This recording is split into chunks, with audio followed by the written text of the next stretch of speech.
effort and money that Rotary and its partners have invested into Polio Plus, End Polio Now, or the Global Polio Eradication Initiative. Whatever you know it by, it's all focused on the same thing: ridding our world of the scourge known as polio.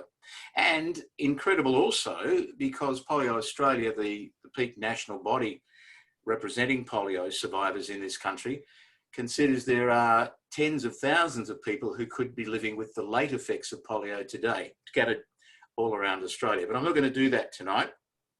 I want to talk to you this evening a little bit about me, because I can't talk about polio, of course, without telling you a bit of my story.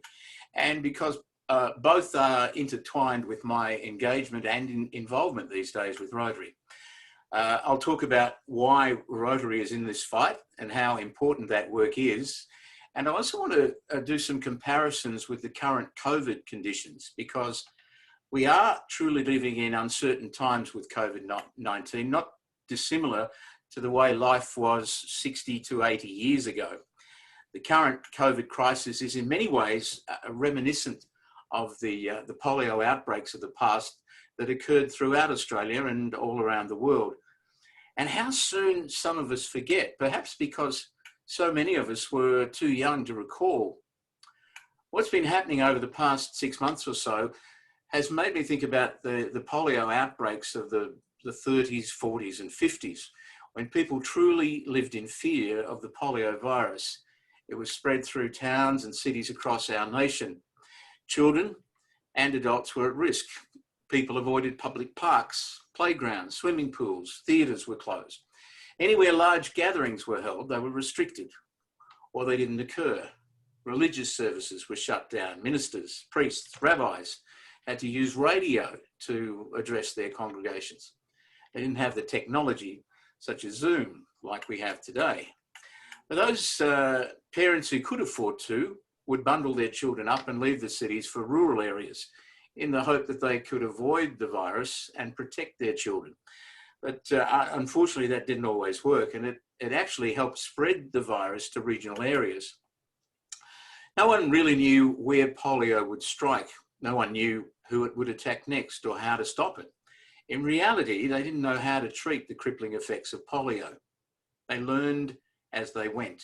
Some families were spared, others lost family members. Many had multiple family members affected, both children and parents. I know my parents felt the fear, and in the end, polio attacked one of their children. That was me, not long after my first birthday. That was 1954. Social distancing, physical distancing took place, and homes were quarantined. For those of us who caught the virus, many were isolated in hospital. It was a challenging time for all. Fortunately, the year after I got polio, in April 1955, a vaccine was declared safe and effective. It was the Salk vaccine, developed by Dr. Jonas Salk and his team in the USA. It took some time to reach us here in Australia, but eventually by the late 50s and early 60s, particularly when the oral Sabin vaccine joined the battle, the tide had turned. We were winning the fight against polio, at least in Australia. Elsewhere in the world, things were not so good. In fact, in 1988, when Rotary and its partners kicked off the End Polio Now campaign, there was still an estimated 350,000 cases of polio each year, 1,000 kids a day contracting polio in 125 endemic countries around the world. Today, there are just 2 countries left on our planet yet to conquer polio. The World Health Organization on August 25th announced that transmission of the wild polio virus has officially been stopped in all 47 countries of its African region. So now Nigeria is officially polio-free. This is an historic and vital step towards global eradication of polio, which is Rotary's top priority. After decades of hard-won gains in the region, Rotary and its partners in the Global Polio Eradication Initiative are proclaiming the milestone an achievement in public health. They offer it as proof that strong commitment, coordination, and perseverance can rid the world of polio. I'm fairly certain all of you know which 2 countries that are left are Afghanistan and Pakistan, and the various reasons why Rotary and its partners have so far not succeeded there. Today, we are again living in frightening times as COVID-19 continues to spread around the world. But it is both instructive for all of us to remember what it's taken to nearly eradicate polio, and a reminder of what we can do when we're faced with a common enemy. My journey with polio began in Melbourne 66 years ago. Born back in 1952, the youngest of 5 children, a normal, healthy baby, I learned to crawl, then stand and walk, all by the age of 9 months. But not long after my first birthday, everything changed for me and my family when I contracted paralytic polio, the most serious and obvious form of the disease. Imagine the heartbreak of being forced to give up your seriously ill child to a hospital to be kept in isolation for up to 12 weeks, not being able to cuddle, kiss, comfort, hold, even touch them.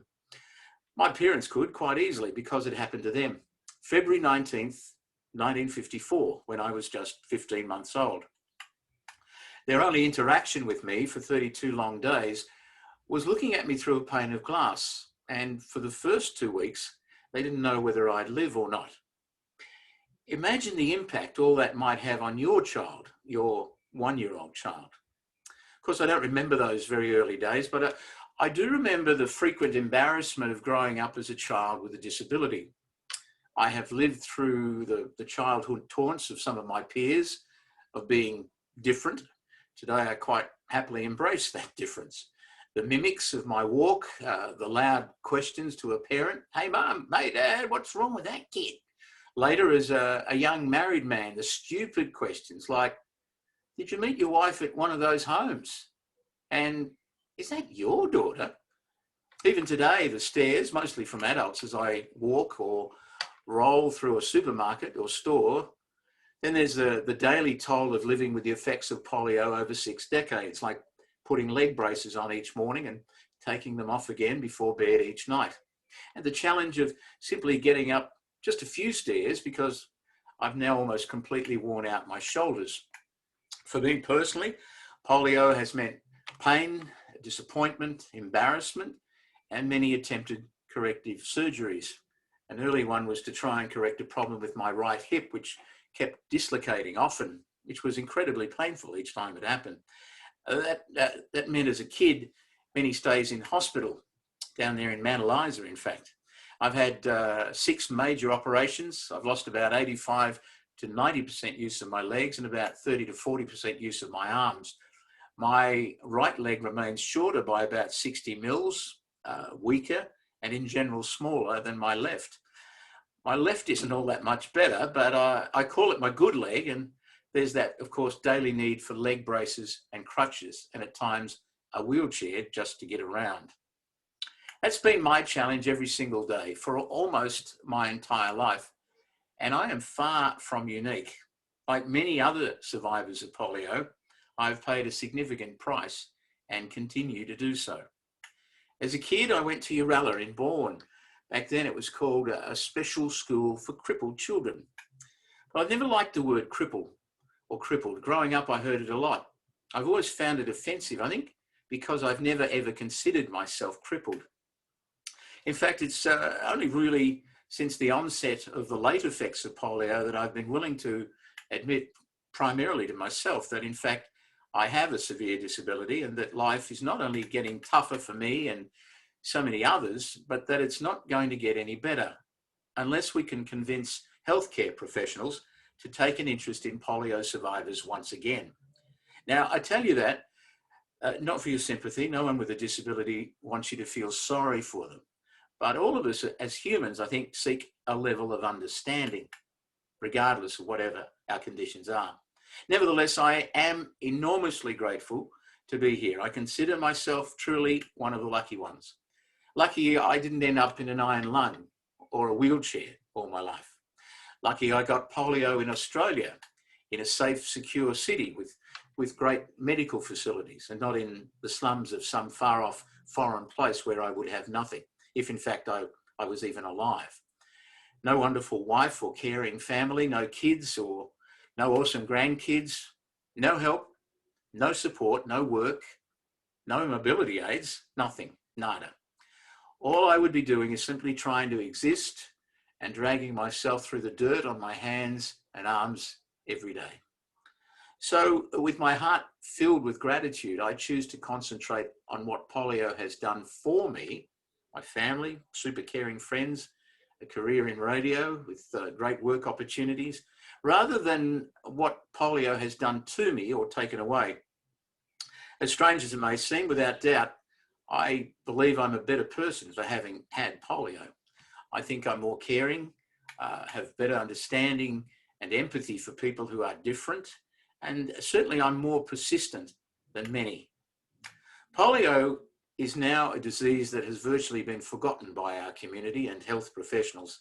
No one going through med school, doctors, nurses, physios, OTs, learns much, if anything, about polio these days. It barely gets a mention.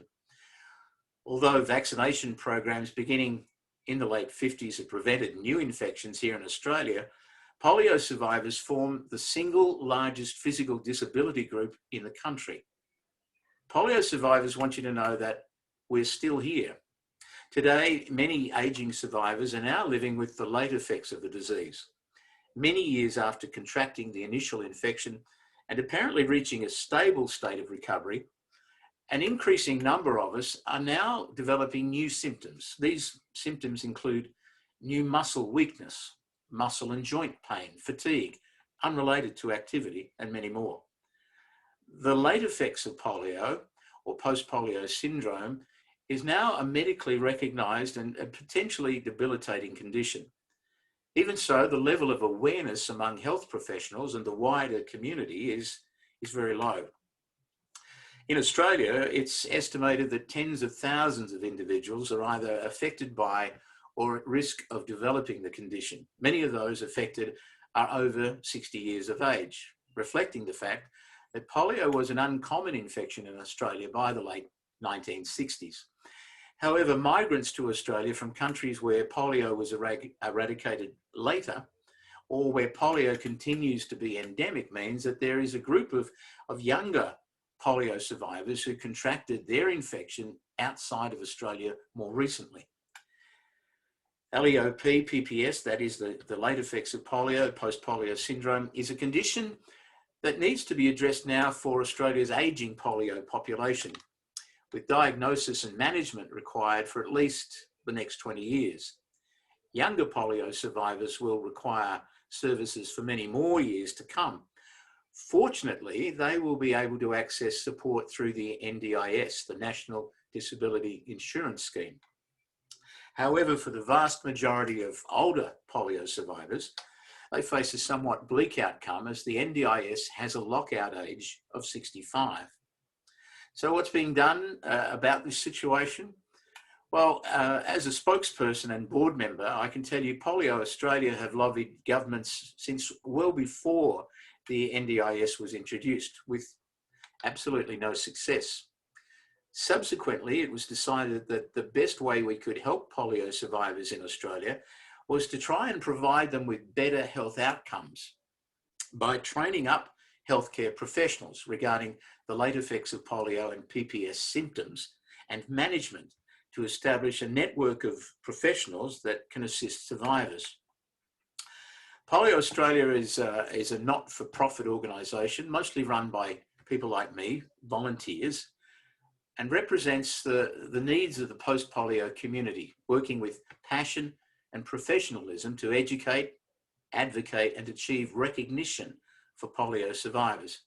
So Polio Australia has now established an excellent program, our LEOP clinical practice workshops for health professionals, being run all around Australia. Well, they were up until COVID.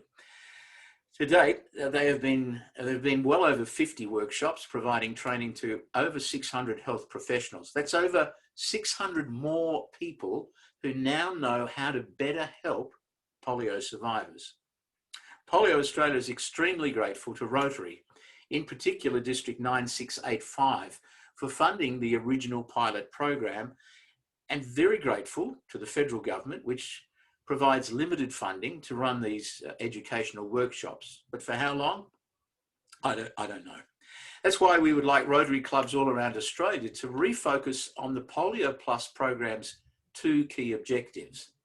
These are the eradication of polio and the alleviation of its consequences. It was Rotary's primary focus, and I believe it can be again. I hope tonight helps you understand the need to continue growing support by Rotary for Australia's polio survivors. I talk to Rotary groups to heighten awareness and the importance of the eradication fight, to explain the struggle and determination of polio survivors and what's happening to them on top of the ageing process, and to ask for your help in completing the second part of the original RI resolution. Personally, I would love to see every club in Australia bring together their foundation committee and fundraising committee members and make a decision jointly about what level of support they will provide to A, the eradication effort, and B, Polio Australia's education work in support of survivors. If each club would commit financial support annually to Polio Australia for our many workshops and education programs, it would go a mighty long way to helping alleviate the consequences of polio on its survivors. Now, some comparisons between polio and COVID-19. Excuse me for a moment. Obviously, both are caused by a virus, an invisible enemy. Both spread by silent carriers. People are infected, often showing no symptoms. Our healthcare workers are unsure exactly how to treat it. We're learning as we go, doing much better now than a few months ago. COVID-19 appears to attack mostly the respiratory system, but we now know that the blood system, the heart, and other major organs can also be involved, including the brain. COVID-19 enters the lungs through airborne particles, hence the need to wear a mask. And polio can also be contracted via sneezes and saliva, but primarily it's transmitted through the gastrointestinal tract and stools that can contaminate food and water. And we think of polio primarily attacking children, but in our early epidemics, adults were also infected. Today, polio tends to attack children under 5, whereas COVID-19 seems to have an affinity for older adults, but not exclusively by far. And at times goes on, I think we'll see all ages that are affected. Isolation in hospitals was common. There were some polio survivors who spent years away from their families so as to achieve and receive uninterrupted rehabilitation. Some never went home because they were so severely affected. Both diseases created fear of the unknown. And with COVID-19, we still don't know what we don't know. Polio had an effect on the whole family, even if it all did not contract it. And COVID is a bit similar, creating anxiety and fear felt by all family members, plus in some cases, supreme loss is felt. COVID-19 seems more deadly than polio. There were many who died from bulbar polio, which affected the lungs, but most polio people had their limbs affected, usually the legs and sometimes the arms and the spine. Only time will tell the toll COVID-19 takes on survivors. We're already seeing damage to people's lungs, heart, kidneys, and other things. We're seeing up to 20% of severe COVID cases presenting with permanent or long-term health problems. There is still so much we do not know about this dreadful disease. And because polio has after effects known as post-polio syndrome or the late effects of polio, it's expected that it will take quite some time, possibly years, to learn the effects COVID will have on one's body, even after a mild infection. You know, there are some who compare the ventilators of today with the iron lungs of bygone days, but we need to realise that the two diseases are different, and that when COVID attacks the lungs, they fill with mucus, whereas polio attacks the nervous system, which ultimately paralyzes muscles. I'm living proof of what damage polio can do, and I believe I have a moral duty, an obligation to tell those who have forgotten about polio what it's really like. It is not some trivial disease. And I suspect, but I hope I'm wrong, that in 60 to 80 years' time, my grandchildren or their children will be talking about COVID in a similar vein. I'm going to invite your questions in a moment, but first I want to close with a quote from a wonderful Rotarian, a polio friend of mine in the US, Anne Lee Hussey. Anne Lee says, "As a person with polio, I remain committed to our cause. And I'm asking each one of you to stay committed with me. You see, every step that I take is my reminder why we must eradicate polio. And every child you see, every child you know, should be your reminder. Because of Rotary, we are connected to the world. Together, we're a force for good, and we can eradicate polio." Thank you.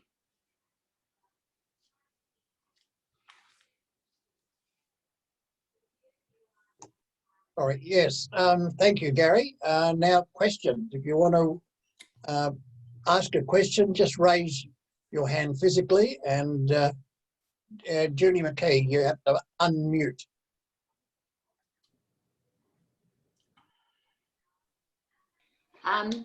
Thank you, Gary. That was a wonderful talk. I did have a cousin. He was a teenager when he got polio. He now has more a mild polio syndrome, but it is getting worse. The question I wanted to ask you, you mentioned about educating healthcare workers, and I think you mentioned 600 people, but obviously there's a huge amount of workers out there that need educating. Have you got any thoughts how you can perhaps expand the resources to do that? Are you looking at Rotary? Who are you looking at to try and do it? Yeah, I think it's a very good question, Judy. And I think as a Rotarian myself now, I think for Polio Australia to look in that direction to get the help of Rotary to spread the word, if you like, is a great idea. And I understand that they are looking at that possibility. Of course, COVID has put the brakes on everything, hasn't it? Including our meetings, and we've gone to Zoom. Healthcare professionals, as I said, get to hear very little. In fact, from the people that I talk to in the healthcare professional system, the only thing they hear about polio is that there is a vaccine for it. That's really all they know, and it's a very difficult. It's a hard sell to the health professionals because they're not aware of it. And they think it's gone. They really think that it's something from a bygone era, which largely, obviously, it is. I mean, we've got the numbers down to some terrific figures compared to where they were, but it's not an easy sell, and I hope that Rotary can be a source for helping. I mean, even if we got various Rotary clubs around Australia to take a flyer to their local GP or their local physio or OT and said, could you put that on your notice board, please? That I think would be a great way to perhaps spread the word. Yeah. Linda Tenny, you need to unmute. Thanks, Gary. That was fantastic. Hi, Linda. I'm a healthcare worker, and I totally agree with you.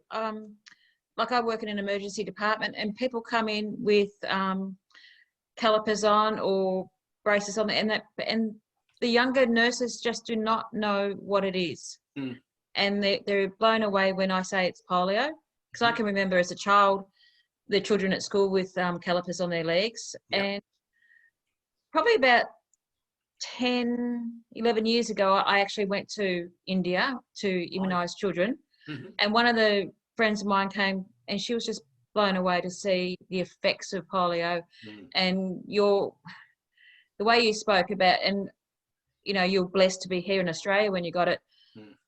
I did see people in India begging, and even though Rotary was trying to put up some great supports for them so they could be self-sufficient, they still didn't have the rehab, the OTs that we have here. And yeah, we need to educate people on polio and the effects of polio. And another thing I heard, I was listening to the radio, because we don't sell immunisation well here, I don't think we promote it well, because we don't see polio, so why promote it? And this gentleman who was a immunisation professor from Sydney was saying that the CIA used it to get into Afghanistan, and this is why a lot of them don't trust it now, because they were using it to get into Afghanistan to break up the Taliban. So they felt that like they were being spied, or it was poisoned. And that's a shame, because it's impacted on so many lives. I don't know if you've heard that as well. Oh, yes, I am aware of that story. It was about taking DNA samples. It wasn't so much about vaccinations, but yeah, it was misrepresenting of what was going on in looking for Osama, what's his name, Bin Laden. So yes, and it did. It that was in Pakistan, and of course the doctor that helped do that actually is still in jail. They jailed him for his behaviour in helping America. Interesting. No, I think we just need to promote vaccines better. Although I think we're pretty lucky, Linda, insofar as that we don't have the kind of anti-vaccine movement in Australia to the same degree as there is elsewhere, in particular in America, where a tremendous amount of people are very, very vocal. I mean, it's all very well to have your opinion about whether you would vaccinate against COVID if one came out, etc., or something else, but to actively go out and say to people, do not vaccinate your children, to me is an incredible wrong, because at the end of the day, the kid doesn't get a vote, does he? He doesn't get the opportunity to say whether or not he wants some sort of life debilitating or threatening disease. And but we're fortunate we don't have that level of opposition, I suppose. But it's growing. Even people that I know on Facebook as friends, they've said to me sometimes about, that you need to be looking at what's going on in the world. You shouldn't be so keen on vaccines. Well, look, I'm not saying they're perfect. They're not. We all know they're not 100% effective. But I put them in a higher class, but a similar class to seatbelts and crash helmets. They don't work every time, all the time, but they're the best thing we've got to protect. And they help, prevent better with your survival. Thanks, Gary. Thanks, Linda. Don McDonald. Thank you for the presentation, Gary. I want to ask you a question about, or explore the idea of how you can be more effective in Afghanistan and Pakistan. I don't want us to dwell on the politics, which are horrendous anyway. Sure. My question really is wanting you to explore how the agencies they can help to overcome the local problems. And after all, we are trying to protect the innocent. So I'm just wondering if you might explore that a little bit for me. The reasons why that... what strategies are there available to the agencies who go in? Oh, okay. Well, it's a difficult situation, obviously. There are the areas where they go to try and vaccinate children, some of which have got the Boko Haram and the Taliban in place that cause significant problems.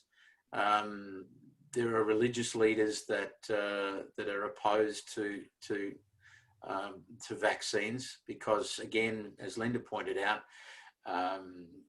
they've heard you know, rumours, or they know of a situation where they've been duped into thinking they were doing something for the good, and it turned out it wasn't what they wanted to do anyway. But I just, it's a difficult one. And of course, a lot of it is left to the women. The women go door to door in a lot of those places.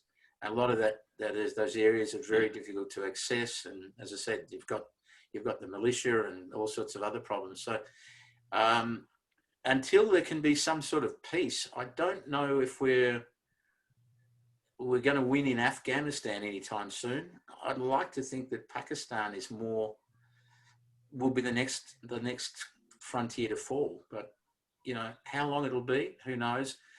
The great thing, I guess, Don, is the fact that the Bill and Melinda Gates Foundation have said that they're in this for the long run, as have Rotary, and that however long it takes, they will continue to fight to eradicate polio from the world. And I think that's fantastic. I'm really happy with that.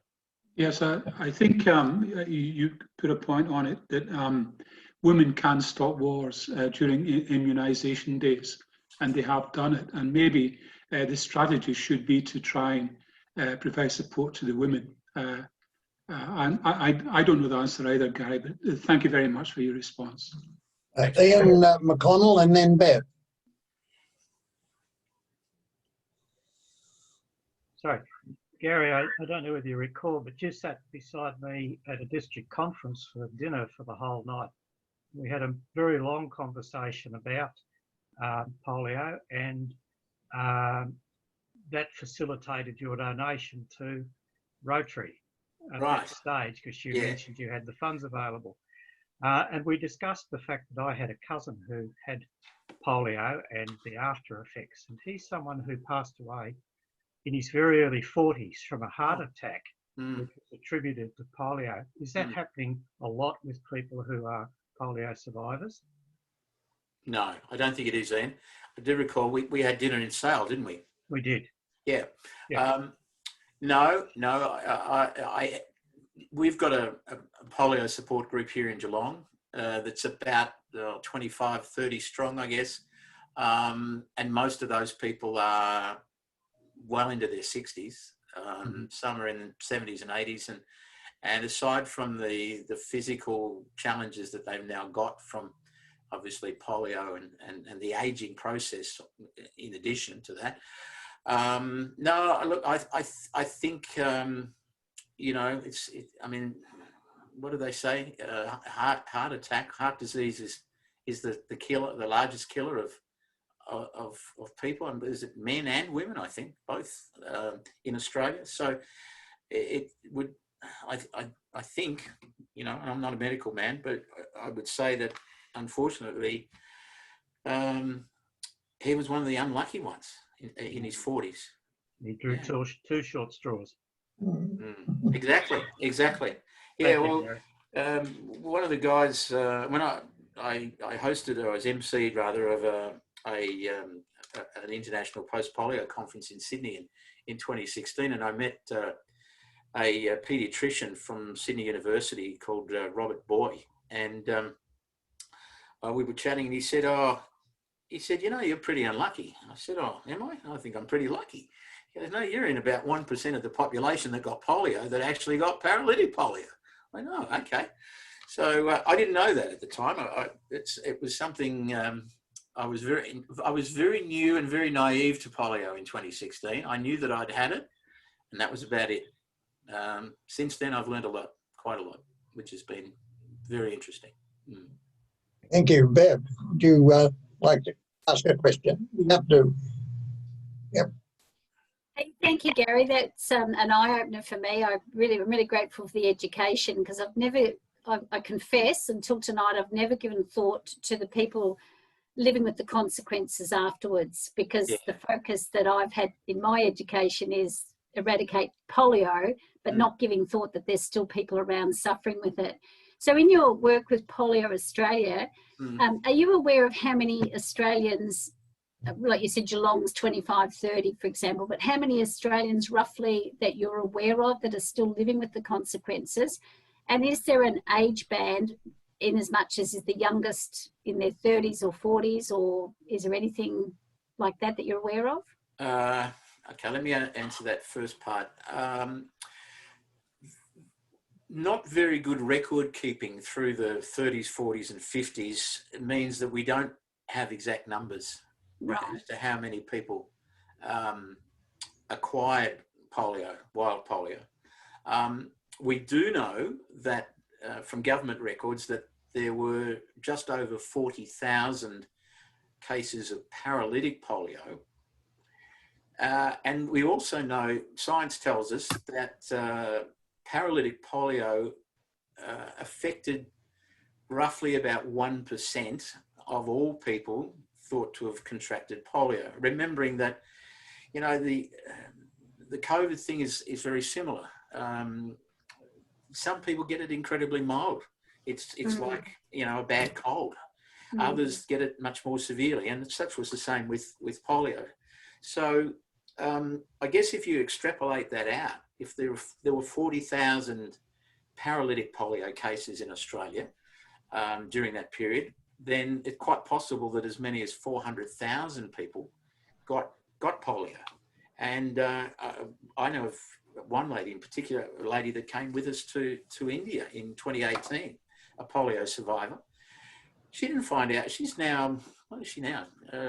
Jen is about 72, I think. And she only found out about 5 years ago, maybe 6 years ago, that she'd had polio. She had a dropped foot. The kids used to tease her at school. Her mother refused to accept that it was polio. And she, all her life, up until about 6 years ago, when she saw one of the polio specialists still in existence in Australia, a guy called Stephen de Graaf, who said to her, "No, you've had polio. That's definitely polio." So, yeah, there's quite a few that could still be out there, and there'll be a lot of people that wouldn't even have realised. They might just have a bit of a weak hand or a weak arm or something, and have never put it down to anything other than, oh well, that's how it is, you know. Okay, thank you. Have I covered all your points in that? I hope I have. Oh yeah, I was curious, because of your work with Polio Australia, like if you had roughly numbers across Australia that are affected with the 600 professionals you've trained so far, making a difference, but also the youngest age that you're aware of. Yes, yeah. Still living, suffering. Yeah. In back in about 2017, I met a young girl from India who's living and working here in Australia. She was 22 and it had polio. And she'd been adopted by an Australian family some years previous. And she was, so she was a little one that had come to Australia many years ago. And so 22 is the youngest I've met. And I've met a lady who was 104, and one of the oldest, no longer with us now, unfortunately. She died a year or so ago, but 104, thought to be the oldest rather, Australian to have polio. Okay. Thank you, Gary. I think we might call it quits at that. Thanks, Ian, but no, and we'll go back to President Charles to give Gary a vote of thanks. Thank you, Brian. Thank you very much. Gary, you're a hard act to follow. There are many words that come to me straight away to honour you and to thank you. And one is that I feel humbled by what you said and the eloquence of your words. Thank you very much. Inspiring is another thing. Most of us don't realize what people that are afflicted by whatever disease, whether it be polio or paralysis of some kind or whatever, what they suffer and how they react to their situation. From speaking from my point of view, I am honoured to have heard your words. And I thank Tony for having introduced you to us. And And because I am the president, I am going to ask a question, even though Brian said that there were no more questions. A very quick one, Brian. Are we in any danger of suffering from fundraising fatigue as far as polio is concerned? I know that Frankston North are not, because we're very active in fundraising for polio. But do you see the danger of fundraising fatigue? Thanks, Charles, for your kind words too. I think all Rotarians are in danger of fundraising fatigue, and particularly, I guess, from polio, because the battle has been so long. You know, it started a long time ago with Sir Clem Renouf suggesting the idea when he was coming out of his RI presidency in '79. So, and it, you know, it kicked off in full force in '88. But so that, you know, there's been many decades of the fight going on, and I see it as I said, my obligation and my role as a Rotarian to try and regenerate the interest, if you like, and the just to stimulate the clubs and help them understand that this is still around. You know, the fight is worth continuing. It's not a battle we should just say, well, look, we've done our best, but we didn't quite make it. And so, yeah, but certainly that's a problem, and it's one of the reasons why so many people, not so many from Australia that I know of, but certainly from other countries around the world, go to India, as an example, and previously to Nigeria and other parts, to try and help, because it helps those people on the ground get an understanding of and a belief that the world still cares, particularly Rotarians. Thank you, Gary. Now, as a reminder of your time with us, and as a small token of our appreciation, our secretary is going to put up a certificate.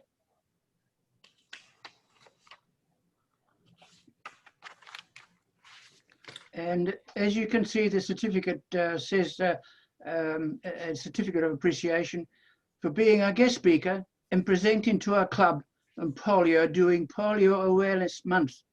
Frankston North Rotary and a member who will remain anonymous have donated $200 in your name to the Rotary Foundation to End Polio campaign. Wow. So that's fantastic. Thank you so very much for your time. Thank you. Thanks, Charles, and to the anonymous donator, or donor, I should say, to use it proper English. Yes. Thank you very much indeed. That is greatly appreciated. And to think that you've done that in my name, I'm very honoured. Thank you. You're welcome. Very well appreciated. And can you put your hands together, everyone, for a great presentation? Thank you, Gary. Thank you very much. I'll bid you farewell now and let you get on with your business. Good night, Okay. everybody. Thank you, Gary. And thank you so much. Thanks very much. Bye-bye. Bye. Bye now. Okay.